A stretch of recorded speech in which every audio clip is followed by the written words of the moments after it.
اور کچھ مدینہ منورہ میں فتنہ و فساد کے جو ہے گرم بازاری دیکھ کر فتنہ اور فساد ہو رہا تھا تو وہ مختلف اطراف کے علاقوں میں چلے گئے تھے. تھوڑی سی تعداد مدینہ منورہ میں موجود تھی، مگر یہ جو لوگ تھے ان لوگوں کا غلبہ اور تسلط وہاں پر تھا. شہادت حضرت عثمان غنی رضی اللہ کے بعد 3 دن تک خلافت پر کوئی بھی فائز نہیں ہوا، وہ خالی رہی. اور پھر خافقی جو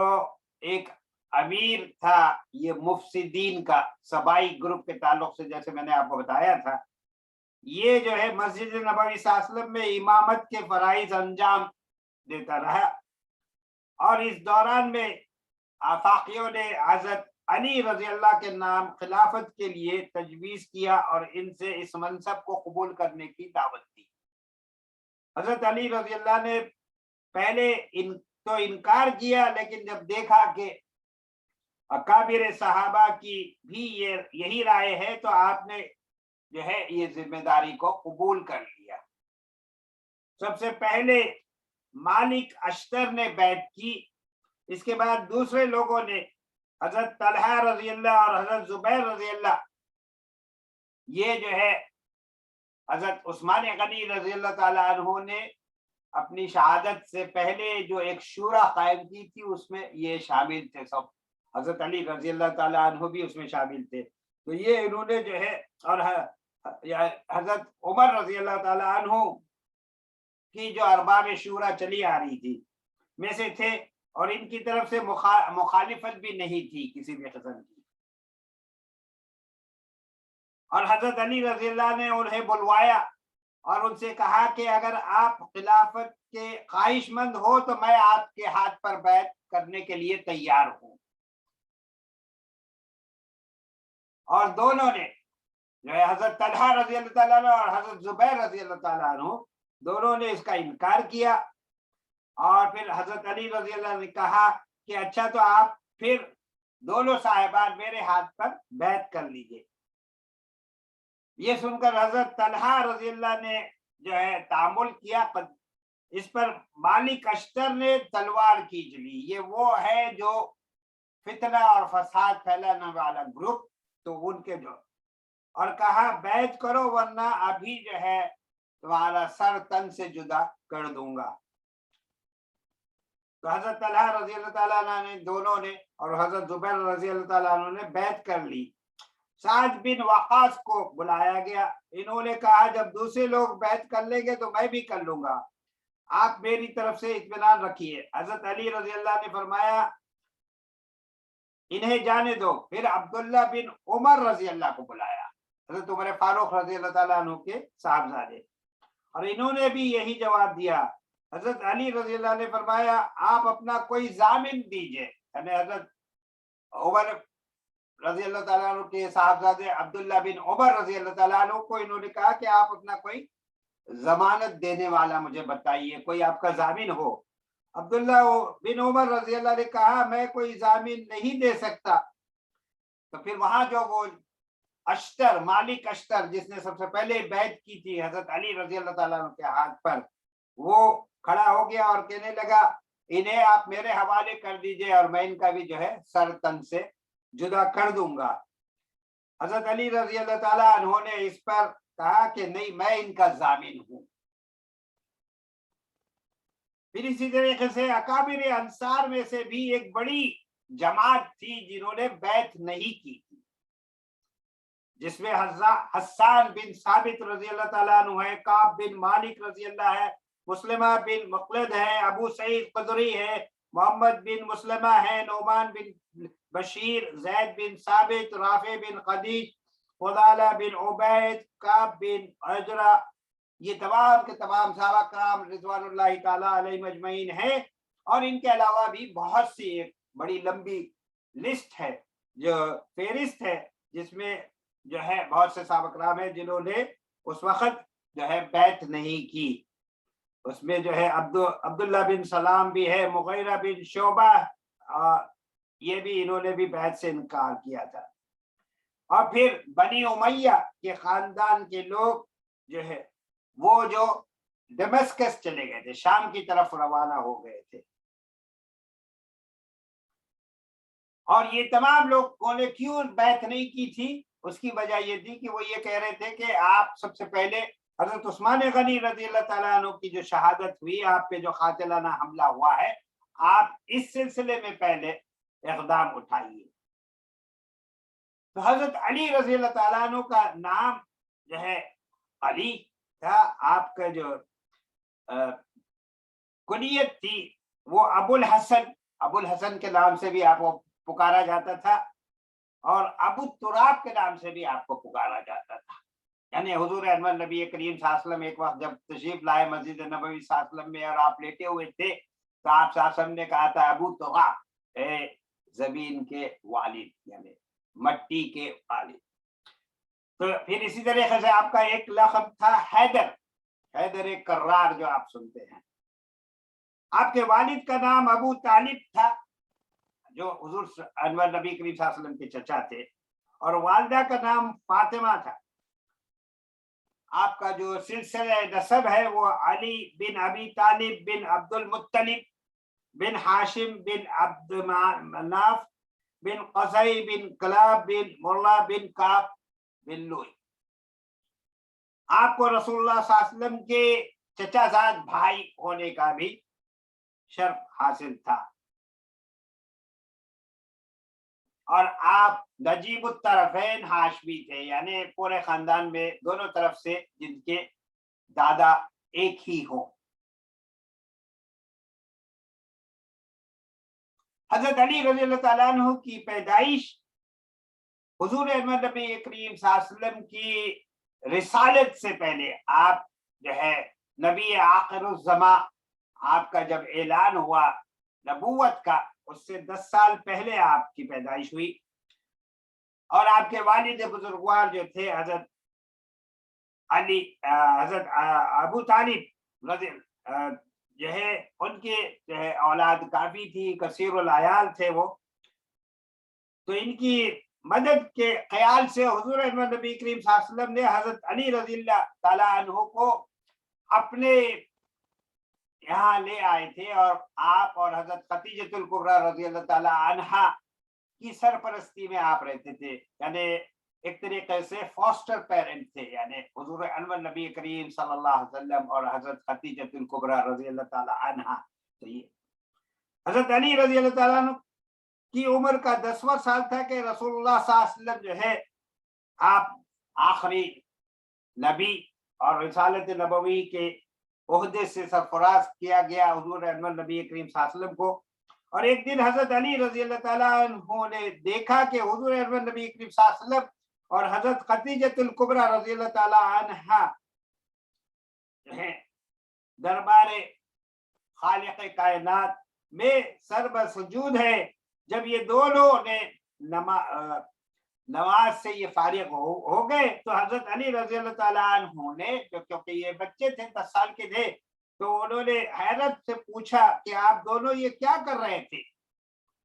رسول اللہ صلی اللہ علیہ وسلم نے فرمایا کہ ہم اللہ وحدہ لا شریک کی عبادت کر رہے تھے،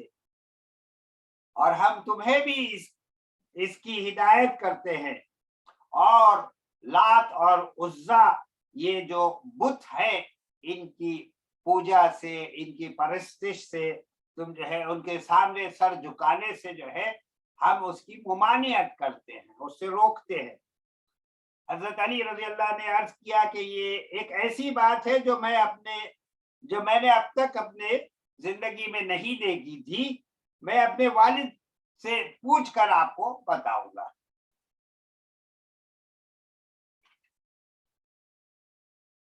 اور پھر وہ رات بھر سوچتے رہے کہ یہ کیا معاملہ ہے، اس کی طرف وہ سوچتے رہے، اور پھر جب انہوں نے جو ہے صبح میں جب اٹھے، یا پھر جب انہوں نے پوچھا اور پھر معلومات کی، اس کے بعد حضرت علی رضی اللہ تعالیٰ عنہ نے پھر جو ہے دوسرے دن صبح کو حضور انور نبی کریم صلی اللہ علیہ وسلم سے آپ کی خدمت میں حاضر ہو کے کہا کہ میں اسلام قبول کرنا چاہتا ہوں۔ تو بچوں میں آپ پہلے ہیں جنہوں نے اسلام کو قبول کیا. جب 13واں سال تھا، یعنی حضور احمد نبی کریم صلی اللہ علیہ وسلم کے دین کی تبلیغ کا کام مکہ معظمہ میں 13 سال تک چلتا رہا. تو اس وقت پھر ہجرت کا معاملہ آیا، تو 13 سال رسول اللہ صلی اللہ علیہ وسلم نے مکہ معظمہ میں تبلیغ کے اسلام کا فرض انجام دیا. مگر بہت کم لوگ تھے تعداد میں جنہوں نے اسلام کو قبول کیا تھا، اور قریش نے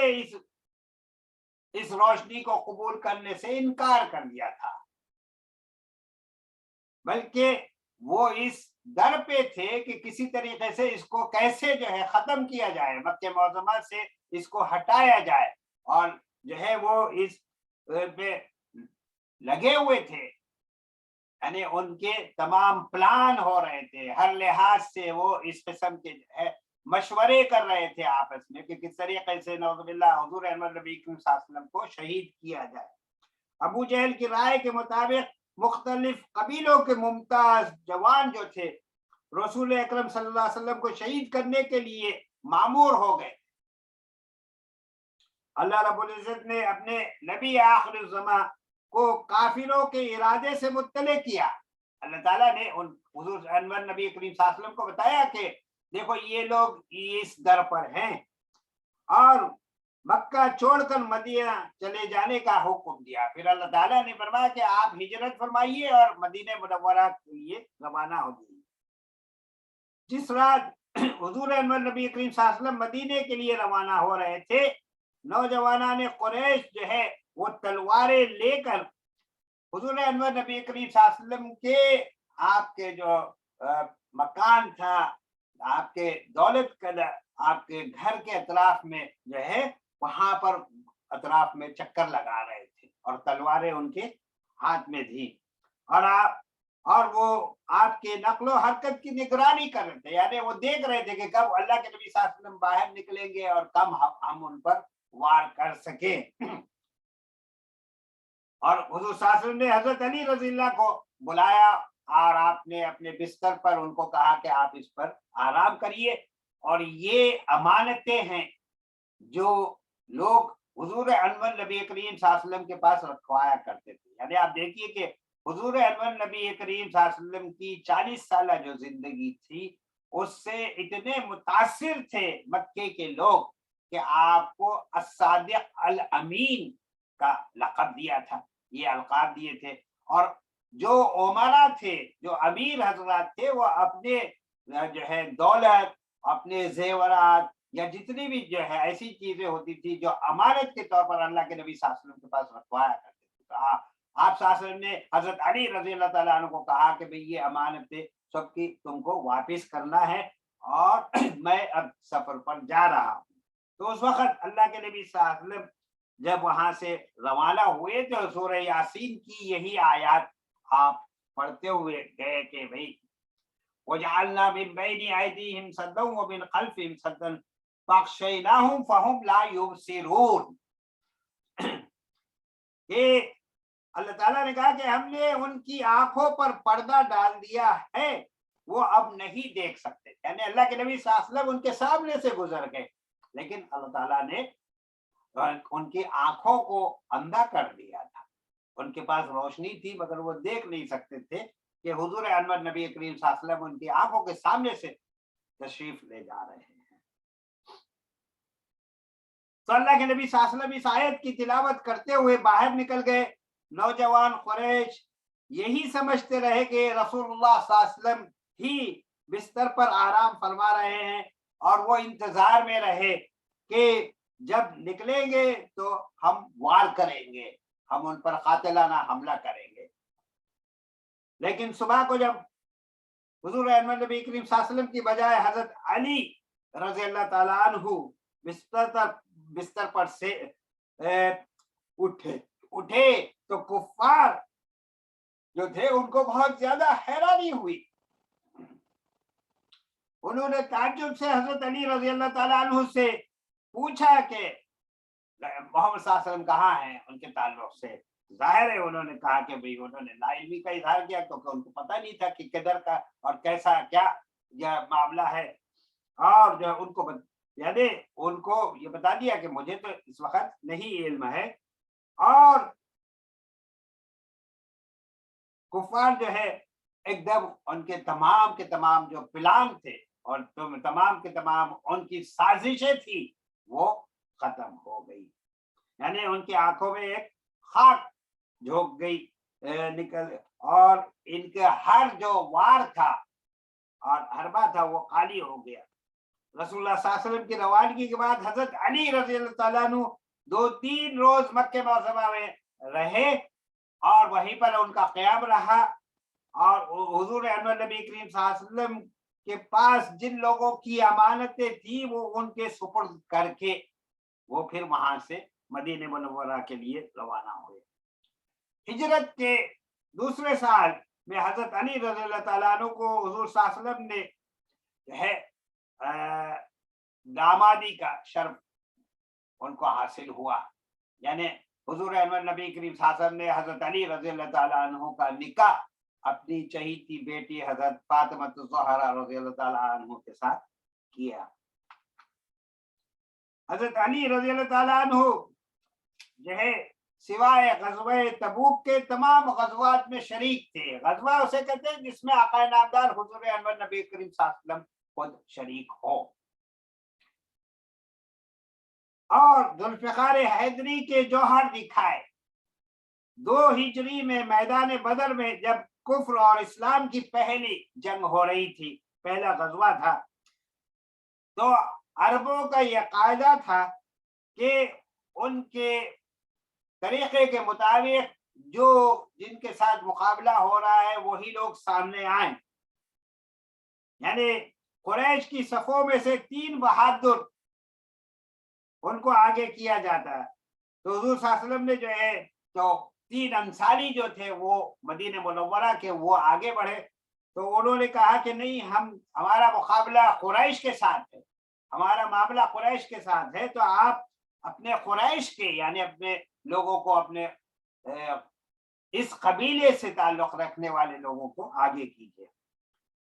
تو اس میں حضور انور نبی کریم صلی اللہ علیہ وسلم نے اپنے چچا حضرت حمزہ رضی اللہ تعالیٰ عنہ اور آپ کے داماد حضرت علی رضی اللہ تعالیٰ عنہ اور حضرت عبیدہ رضی اللہ تعالیٰ عنہ کو میدان میں بھیجا، اور حضرت حمزہ رضی اللہ عنہ نے اپنے حریف عتبہ کو قتل کر دیا، اور حضرت علی رضی اللہ نے ولید کو جو ہے اور عبیدہ رضی اللہ تعالیٰ عنہ جو تھے جو شعبہ کی تلوار سے وہ زخمی ہو گئے تھے، لیکن حضرت علی رضی اللہ تعالیٰ عنہ جب یہاں پر فارغ ہوئے دوسرے کو قتل کر کے، تو آپ نے جو ہے دوسرا جو ان پر حملہ کر رہا تھا اس کا بھی قتل کر دیا۔ اسی طریقے سے 3 ہجری کو جنگ احد ہوئی، جس میں بعض مسلمانوں کے اجتہادی غلطی، جس کے تعلق سے سورہ آل عمران میں آپ پڑھ سکتے ہیں آیات قرآنی، تو جو فتح تھی وہ شکست میں بدل گئی تھی، اور پھر اس کے بعد اللہ تعالیٰ نے مسلمانوں کو پھر فتح عطا فرمائی تھی۔ تو اس لڑائی میں یہ مشہور ہو گیا تھا کہ حضور انور نبی کریم صلی اللہ علیہ وسلم شہید ہو گئے ہیں، اس لیے بڑے بڑے جو جانباز مسلمانوں کے حوصلے تھے وہ پست ہو گئے، مگر حضرت علی رضی اللہ تعالیٰ عنہ ان فدائیوں میں سے تھے کہ وہاں پر یہ تھا نا کہ صحابہ کرام کی زندگی یہ تھی کہ وہ کہتے تھے آقا نامدار حضور انور نبی کریم صلی اللہ علیہ وسلم کی خدمت میں حاضر ہوتے اور یہ کہتے کہ اللہ کے نبی صلی اللہ علیہ وسلم آپ پر ہمارے والدین کی جانب قربان ہو، آپ نے اتنا پیارا دین ہم کو سکھایا ہے اور وہ طریقہ زندگی بتایا ہے جس کے ذریعے سے ہمارا تعلق اللہ کے ساتھ جڑ گیا ہے۔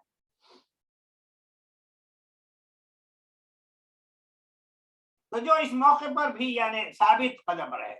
اور ایک کافر ابو عامر جو تھا اس وقت، اس نے ایک گڑھا کھود رکھا تھا اور حضور انور نبی کریم صلی اللہ علیہ وسلم کا پائے مبارک کا جو ہے پیر جو ہے اس میں جو ہے جا پڑا تھا اور آپ اس میں گر گئے تھے۔ حضرت علی رضی اللہ نے اپنے آپ صلی اللہ علیہ وسلم کا ہاتھ پکڑا اور حضرت ابو بکر رضی اللہ تعالیٰ عنہ اور حضرت طلحہ رضی اللہ تعالیٰ عنہ نے آپ کو سہارا دے کر اس سے نکالا تھا۔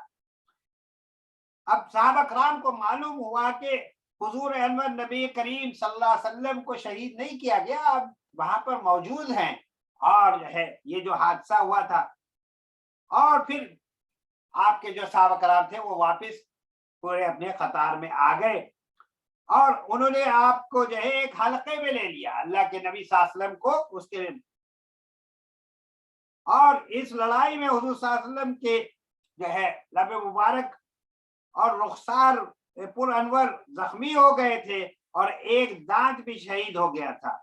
حضرت علی رضی اللہ نے اپنی ڈھال میں بھر بھر کر آپ جاتے اور پانی لاتے اور حضور انور نبی کریم صلی اللہ علیہ وسلم کے لیے تو وہ دیتے۔ حضرت فاطمہ الزہرا رضی اللہ تعالی عنہا آپ کی جو ہے بیٹی کو، دختر نیک اختر حضور صلی اللہ علیہ وسلم کی پیاری بیٹی، اور وہ آپ کا جو ہے چہرہ وغیرہ دھوتی اس سے،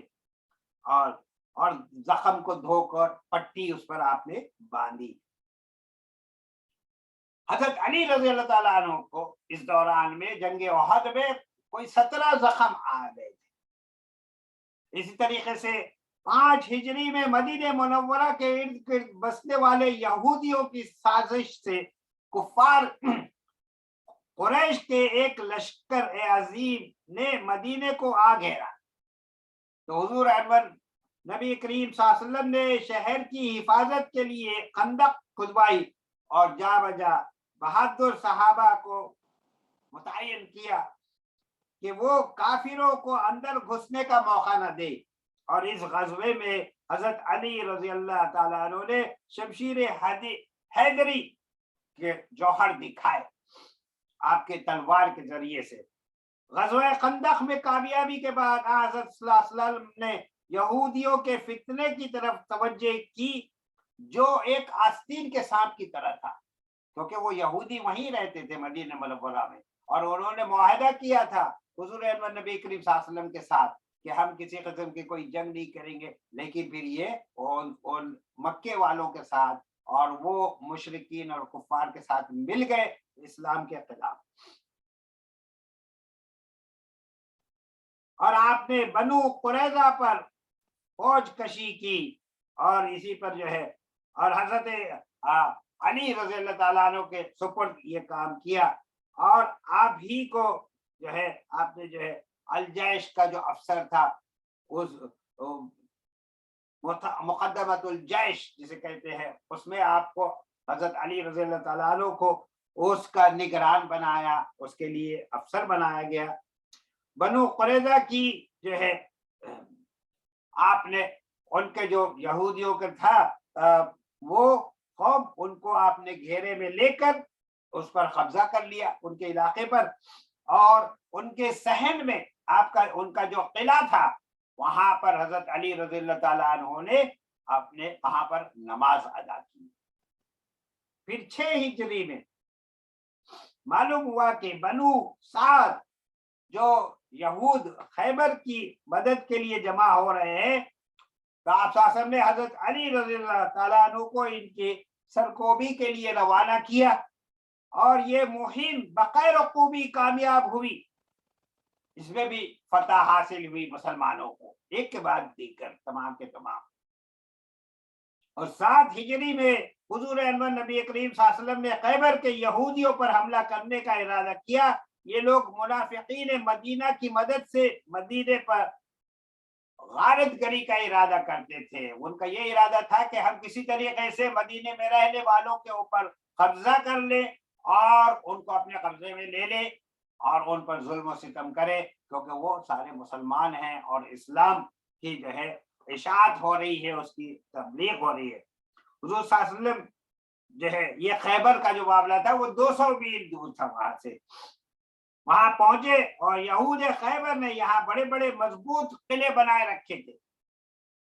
جنہیں فتح کرنا آسان کام نہ تھا۔ ان قلعوں میں سب سے بڑا قلعہ جو تھا وہ قبوس کے نام سے تھا، اور یہاں ان کا مشہور سردار جو تھا یہودیوں کا ورحب، وہ وہاں رہتا تھا۔ اور پھر اسی طریقے سے وہاں پر یہ جدوجہد چل رہی تھی، اور اس کے لیے تو حضور احمد نبی کریم صلی اللہ علیہ وسلم نے فرمایا تھا کہ میں کل جس کے ہاتھ میں علم دوں گا اسلام کا، وہ انشاءاللہ اللہ تعالیٰ اس کو فتح بھی عطا فرمائے گا۔ تو دوسرے دن حضور صلی اللہ علیہ وسلم نے حضرت علی رضی اللہ کو طلب فرمایا اور آپ کو علم عطا کیا، اور حضرت علی رضی اللہ نے حیرت انگیز شجاعت کے ساتھ مرحب اور اس کے بھائی کو جو ہے خاک و خون میں جو ہے ظاہر ہے اس کا قتل ہو گیا اور وہ تباہ ہو گیا۔ اور پھر آپ نے وہاں پر اسلامی جھنڈے کو لہرایا۔ 8 ہجری میں فتح مکہ اور پھر غزوہ حنین میں حضرت علی رضی اللہ پیش تھے۔ فتح مکہ کے موقع پر علم اسلام جو تھا، اسلام کا جو جھنڈا تھا، حضرت علی رضی اللہ تعالیٰ عنہ کے ہاتھ میں تھا، اور غزوہ حنین میں آپ ان کے ثابت قدم صحابہ میں تھے جن کے جو ہے جو تلواریں تھی انہوں نے جو ہے اس کو اسلامی قوت کے ذریعے سے، شجاعت کے ذریعے سے ان کو ہر قسم کے جو ہے شکست سے محفوظ کر لیا، اللہ تعالیٰ کی رحمت سے، اللہ کے ایک فضل کے ذریعے سے۔ 9 ہجری میں شام کے جو عیسائی بادشاہ دمشق کے حملے کی خبر سن کر حضور صلی اللہ علیہ وسلم جو ہے وہ تبوک کی طرف، غزوہ تبوک کی طرف جائے،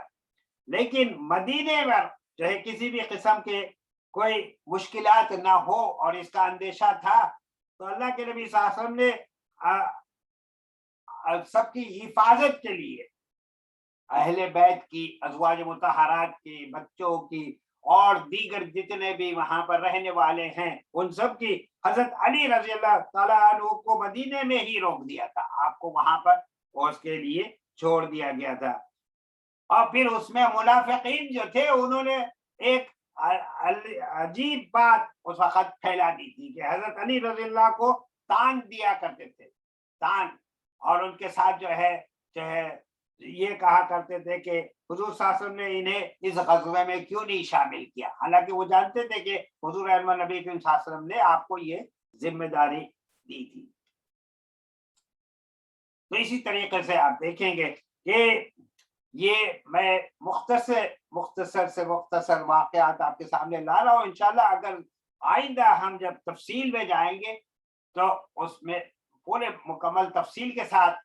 ان غزوات کے تعلق سے پھر میں بیان کروں گا۔ پھر 9 ہجری میں مسلمانوں کے اہتمام سے پہلا جو حج ہوا، یعنی سورہ توبہ کی آیات آپ جو پڑھتے ہیں، برات، آیات برات جسے کہا جاتا ہے، تو اس میں 9 ہجری میں حضور احمد نبی کریم صلی اللہ علیہ وسلم نے حضرت ابوبکر صدیق رضی اللہ تعالیٰ عنہ کو امیر حج بنا کر بھیجا۔ اس کے بعد سورہ توبہ کی جو آیات نازل ہوئی اور اس میں یہ حکم دیا گیا کہ مشرکین کے ساتھ ہے کیا معاملہ کرنا چاہیے، اور اس میں کیا ہے اللہ تعالیٰ کی طرف سے جو احکامات ہیں اس کے تعلق سے بتایا گیا ہے۔ تو اس میں حضور انور نبی کریم صلی اللہ علیہ وسلم نے اس میں جو اعلان تھا، یعنی سورہ توبہ کی جو آیات ہے وہ ایک اعلان تھا اللہ کی طرف سے اور اللہ کے نبی صلی اللہ علیہ وسلم کی طرف سے ان مشرکین اور کافرین کے لیے کہ اب اسلام کی جو ہے طریقے زندگی کے لحاظ سے ہی اس میں معاملات ہوں گے اور دین الہی کو نافذ کیا جائے گا، احکامات اللہ رب العزت کے اس کا نفاذ ہوگا اور طریقہ زندگی حضور احمد نبی کریم صلی اللہ علیہ وسلم کے طریقے کے مطابق ہوگی۔ اسی وجہ سے یہ جو ہے سورۃ الانفال کے بعد سورہ توبہ کا نزول ہوا، اسی وجہ سے آپ دیکھیں گے اس میں بسم اللہ الرحمن الرحیم بھی ہوتا ہے۔ اور تو مگر آپ جب پڑھیں گے، اگر الگ سے آپ پڑھ رہے تو ہم پڑھیں گے بسم اللہ الرحمن الرحیم، پھر برأتم من اللہ ورسولہ الا الذین عاہدوا الا الذین عاہدتم من المشرکین، یعنی برأتم من اللہ ورسولہ الا الذین عاہدتم من المشرکین، فسیحوا فی الارض اربعۃ اشہر واعلموا انکم غیر معجز اللہ وان اللہ مخزی الکافرین وأذان من الله ورسوله إلى الناس يوم الحج الأكبر أن الله بريء من المشركين ورسوله فإن تبتم فهو خير لكم وإن توليتم فاعلموا أنكم غير معجز الله وبشر الذين كفروا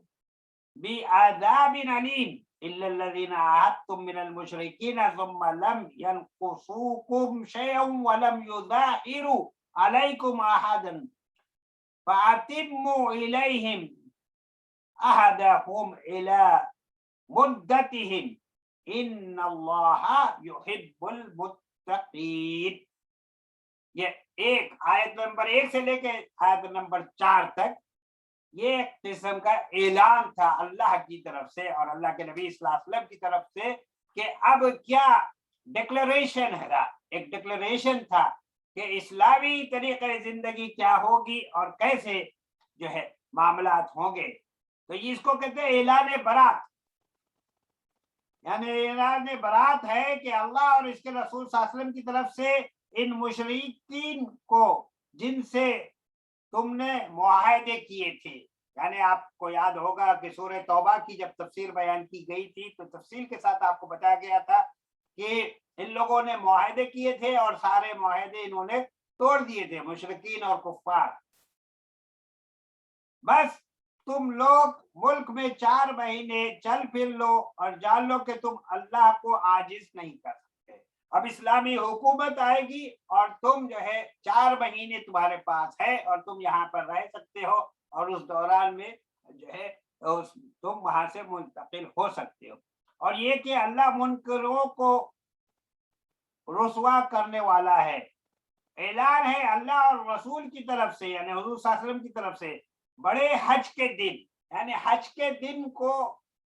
حج اکبر اس لیے کہا جاتا ہے. یہ یاد رکھیے کہ ہمارے پاس ایک غلط فہمی ہے، اور خاص کر آپ دیکھیں گے ایشین کانٹیننٹ میں خاص کر جو ممالک ہے اس میں ایک غلط رسم چل پڑی ہے، اور اس میں بہت سے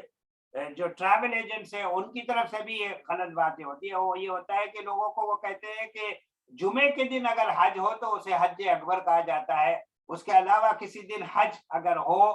تو اس کو حج اصغر کہا جاتا ہے. اسلام میں ایسا نہیں ہے. اسلام میں حج اکبر آپ جو ہے جمعہ ہو یا ہفتہ ہو یا اتوار ہو یا پیر ہو یا منگل ہو یا بدھ ہو یا جمعرات ہو، 7 دن جس دن بھی حج ہوگا اس کو حج اکبر کہتے ہیں. اور عمرے کے لیے جو ہے ٹرمینالوجی یوز ہوتی ہے وہ اس کو حج اصغر کہتے ہیں. عمرے کو حج اصغر کہا جاتا ہے. اور ان لوگوں کے لیے اللہ اور اس کے رسول مشرکوں سے بری الذمہ ہیں، یعنی اب ہمارا کانٹریکٹ ختم ہو گیا ہے، تم نے جو ہے اس کو نہیں رکھا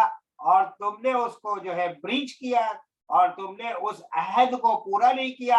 اور اللہ کی طرف سے اعلان ہو گیا ہے کہ اب یہ معاملہ ختم ہو گیا. اب اگر تم لوگ توبہ کرو تو تمہارے حق میں بہتر ہے، اور اگر تم منہ پھیرو گے تو جان لو کہ تم اللہ کو عاجز کرنے والے نہیں ہو. یعنی توبہ کر لو گے تو انشاءاللہ اللہ تعالیٰ تمہاری توبہ قبول کر لے اور پھر تم جو ہے اسلام میں داخل ہو جاؤ اور دین کی محنت میں لگ جاؤ. اور اگر نہیں کرو گے اور تمہارے اندر وہی ہٹ درمی ہوگی اور ضد ہوگی تو یہ یاد رکھو اللہ کی جو حکومت ہے وہ قائم ہو کر رہے گی اور اللہ کے نبی صلی اللہ علیہ وسلم کو جو ہے فتح حاصل ہوگی اور دین کی تبلیغ کا کام چلتا رہے گا. اور اس خطے سے یعنی مدینہ منورہ اور مکہ معظمہ سے ساری دنیا میں دین پھیلے گا اور دنیا کے ہر کونے پر جو ہے اور ہر کنارے پر جو ہے اللہ کے آواز پہنچے گی اور جو ہے اللہ کی اذان دی جائے گی اور لوگ نماز کو ادا کریں گے اور دین کو اپنائیں گے. اور انکار کرنے والوں کو سخت عذاب کی خوشخبری دے دو، مگر جن مشرکوں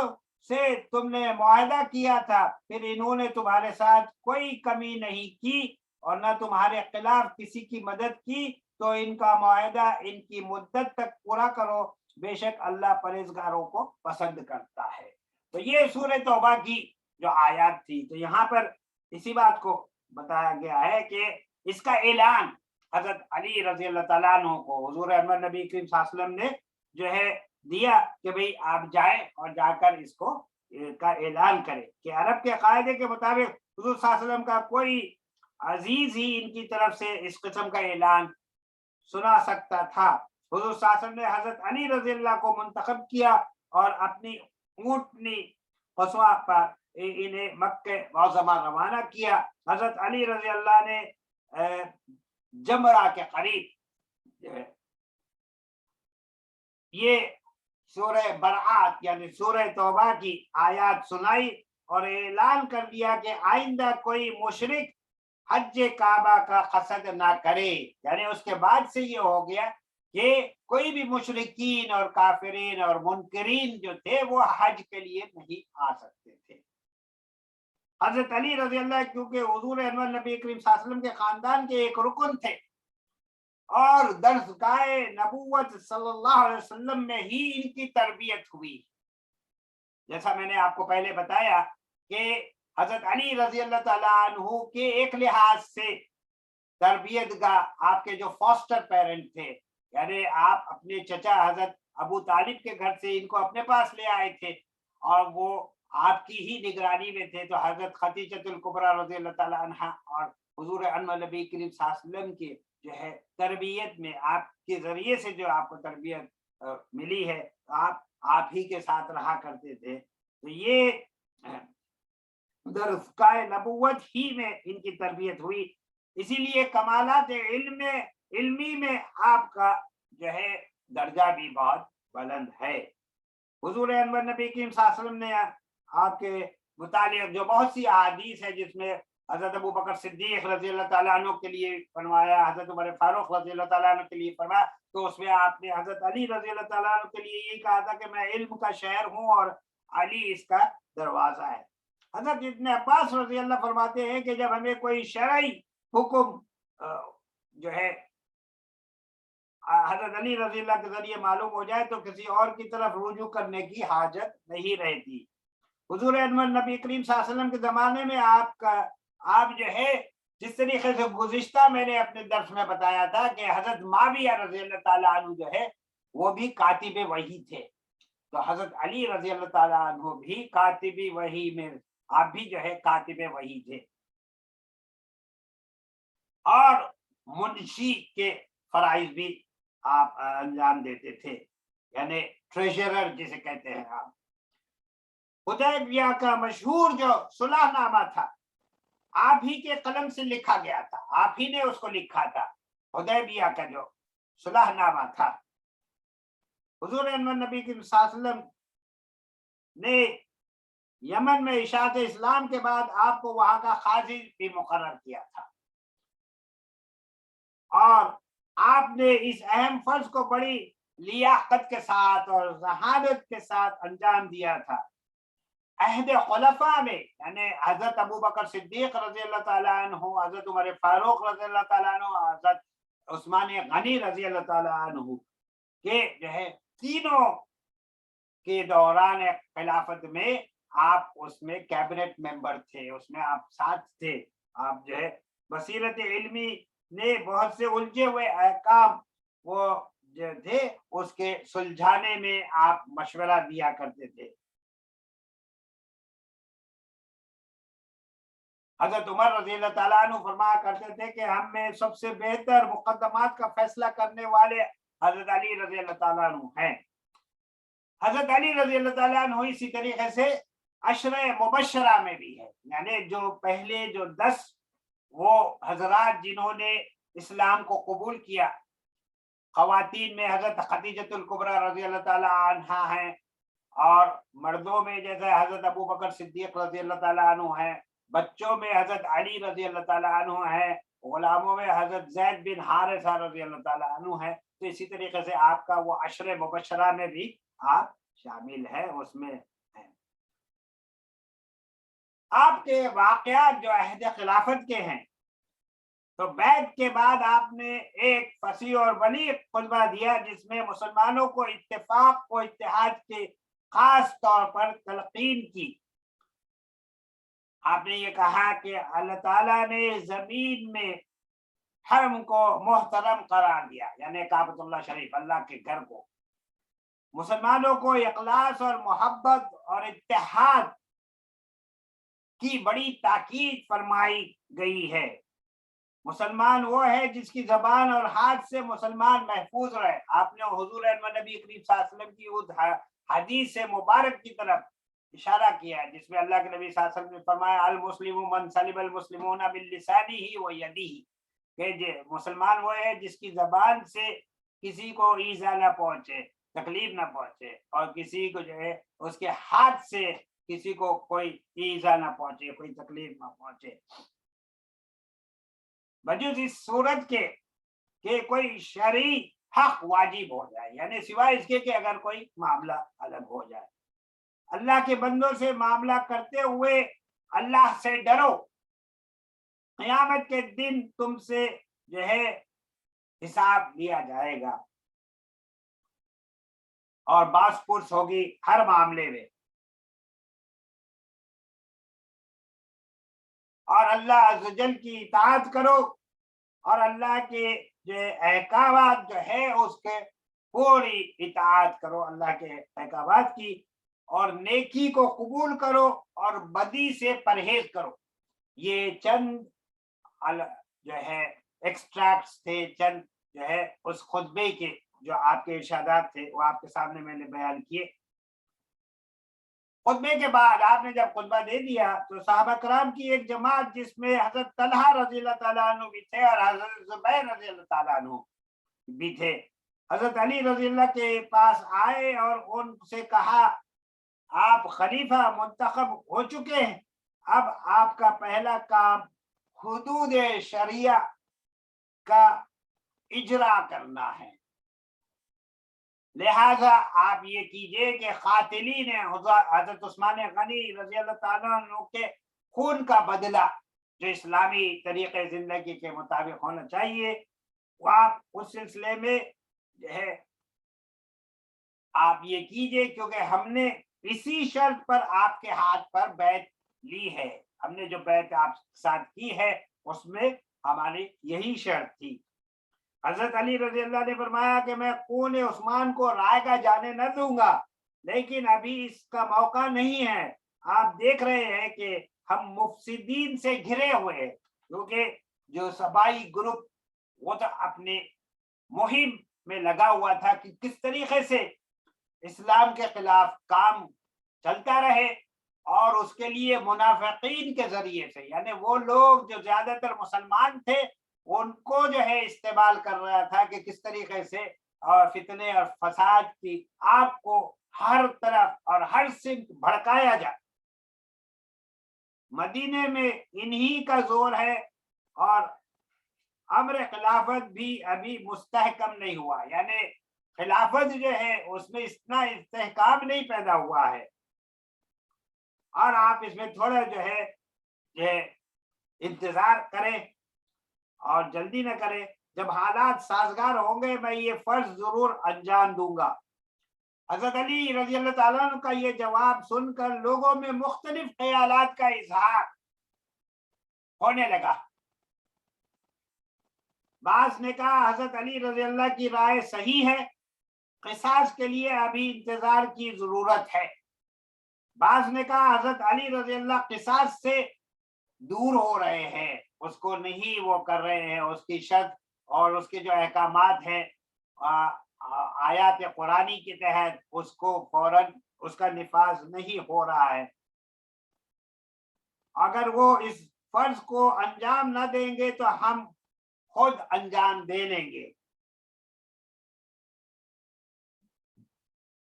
عباس نے کہا کہ